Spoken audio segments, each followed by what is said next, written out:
worry about a post-truth society. One final thing before Brendan starts. I note that in a slew of emails that is the bane of my life as much as it is yours, that King's College London are holding a symposium with Jonathan Freedland from The Guardian, I will keep my face straight when I say his name, on the post-truth society. So where the University of Hertfordshire leads, King's College follows. Okay, well thank you John, and it's a pleasure to be here. I always enjoy doing stuff with the EdD programme. I really think it's terrific.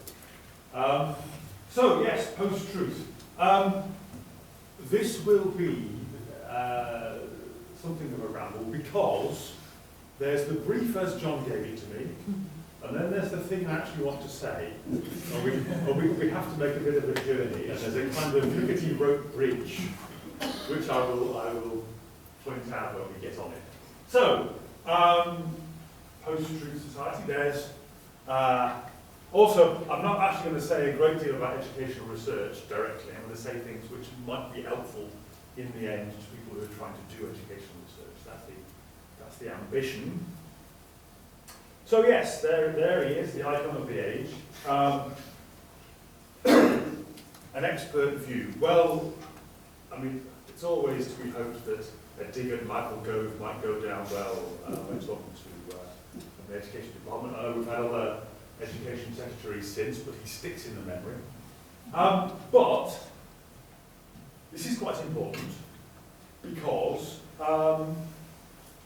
if we're worried about this post-truth stuff, if we're worried about a world in which people speak and write with great confidence, more or less inverse proportion to their expertise, then, well, given an opportunity to hold forth, what should I do? Well, what I should do is try and restrict myself to things on which I'm some sort of expert. So, here's the map of what we're going to do. By the way, I haven't timed this, so we could be all done in half an hour. We're going to have some preliminaries and definitions. Then I'm going to things about, just make a little list of things that I'm not going to talk about because I don't have the relevant expertise. Right? So that's important. And you can hold me to those, right? If I wander. Then there's a route I'm not going to take because I don't think it helps. Here is the rickety rope bridge that gets us from what John asked me to talk about to the things that I really want to say. Here is the expertise, right? I don't really know much about the state of the world, but I do know something about Nietzsche. So I'm going to talk to you about Nietzsche. And then I'm going to try and illustrate some of these thoughts with some stories from British prehistoric archaeology. Because I think that some of the things that, some of the slogans that are associated with postmodernism and epistemology sound terrifying when you hear them abstractly. But when you see examples of the kinds of things that people who say those slogans are trying to show you, well, then they become far less scary for lovers of truth and might become sort of useful thoughts for inquiries into the human condition. So that's the bit where I hope I may say something that's of some use to those of you doing educational research. Right, so that's the plan. So the first thought that's bound to occur to anybody thinking about this post-truth thing is to say, well, how new is it? Now, this is probably illegible from the back. But it's Jonathan Swift, 1710.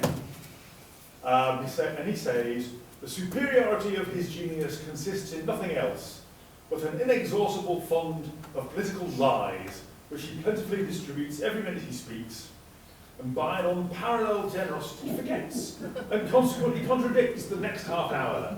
He never yet considered whether any proposition were true or false, but whether it were convenient for the present minute, or company to affirm or deny it.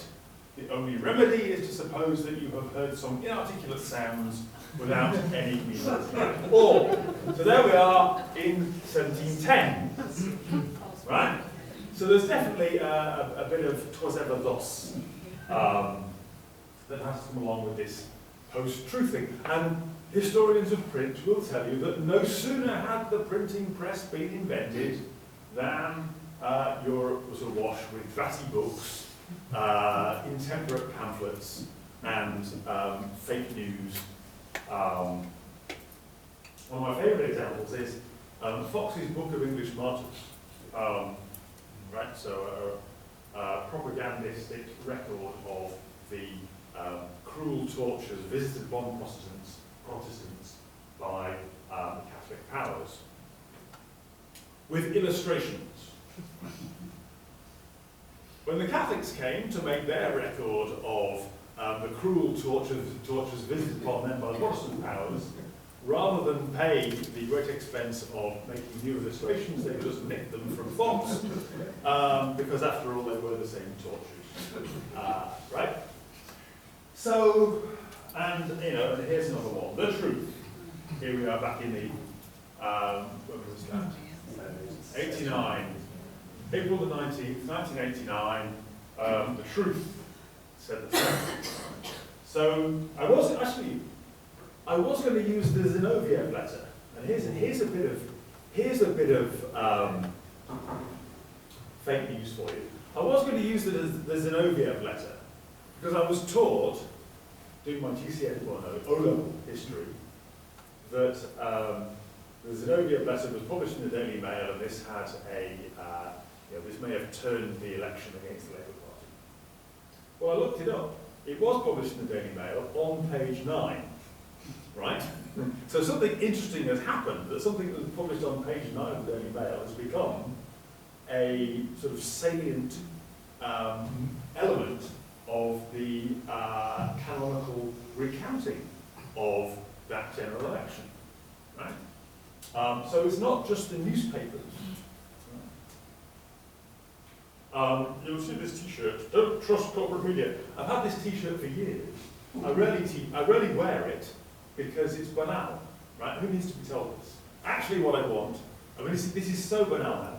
Actually, what I want is a T-shirt that says some newspapers are actually reliable on some topics. For example, whether it's prosecution or whether reporting on matters where there's sustained public interest and widespread knowledge. For example, football. Right? If you publish lies about football, you make yourself. Okay, so we've got this "'twas ever thus" thought. Maybe people didn't start lying last year. Here is a graph from the internet, so you can believe it.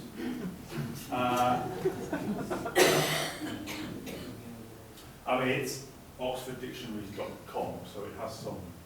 Right? So post-truth was word of the year last year. Is it something new? Well, as I just said, there's always been propaganda, and there's always been politicians who, as Swift remarked, seem more interested in winning the moment than speaking truth.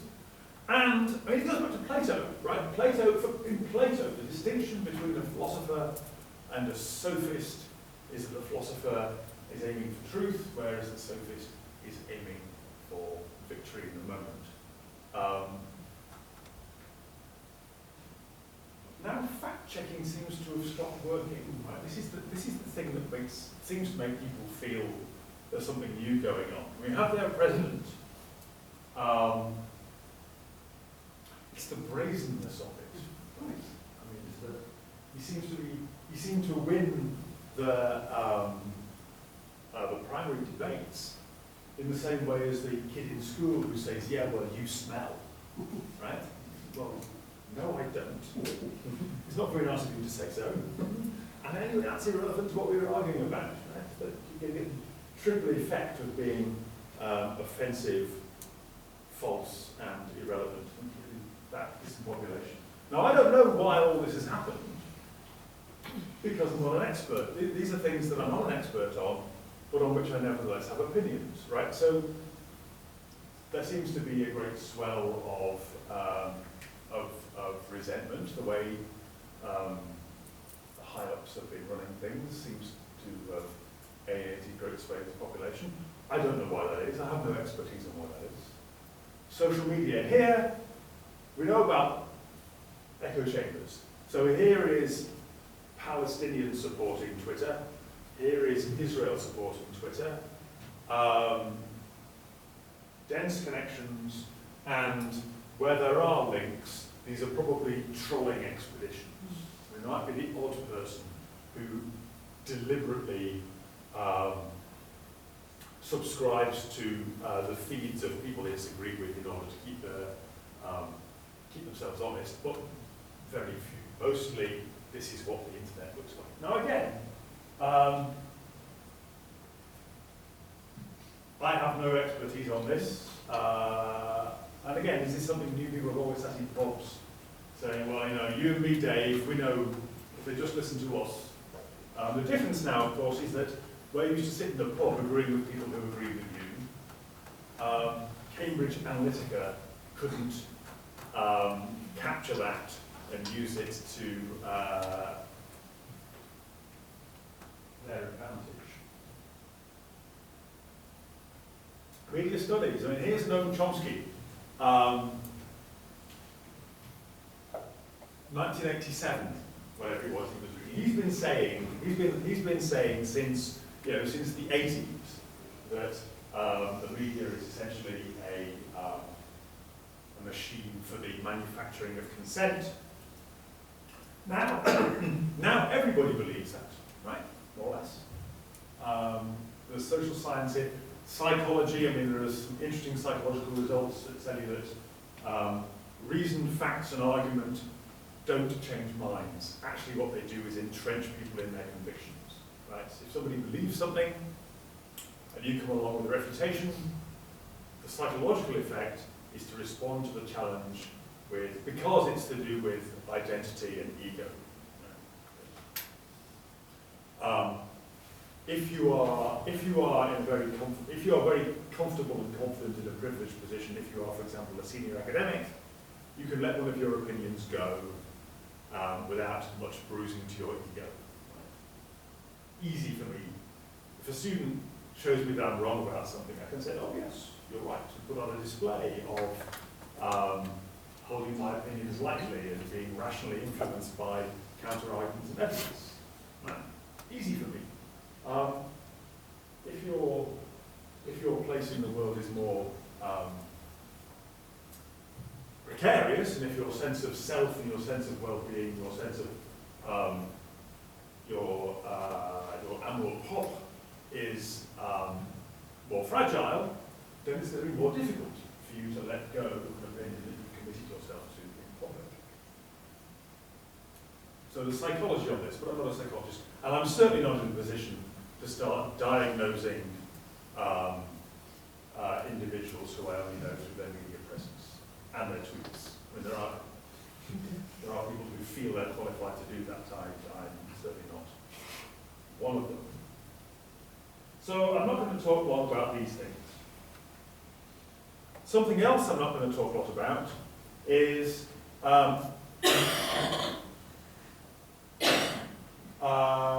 philosophy of language. Philosophy of language has lots of stuff about what does it mean to say that a sentence is true, right? And there's huge technical stuff on this. I've quoted J.L. Austin. Here he is in 1950, one of the great 20th century British philosophers of this sort of thing. So he's talking here about how difficult it is, what a complex question it is to say what it means for a sentence to be true. And it is. But answering that isn't going to get us to anything about post-truth or any of the things we're worried about today. So now we step upon the bridge that gets me from what John wanted me to talk about to what I wanted to talk about. Here is Daniel Dennett, American philosopher, who has devoted a lot of his career to trying to work out the philosophical consequences of Darwinism. Right? What does it mean? Really, what are the consequences of knowing ourselves to be an evolved species? And he says this. So he's very much a kind of, I'm a science-minded, self-consciously science-minded philosopher, right? Cheerleader for science. And he says this: I think that what the postmodernists did was truly evil. They are responsible for the intellectual fad that made it respectable to be cynical about truth and facts. You'd have people going around saying, well, you're part of that crowd who still believe in facts. Right? Well, the first thing to say, of course, is that the postmodern philosophers are not responsible for the abuses that have been made of what their philosophy actually says, any more than Darwin or Darwinists are responsible for things like social Darwinism or racial eugenics or any of the other things that have been done in Darwin's name. Every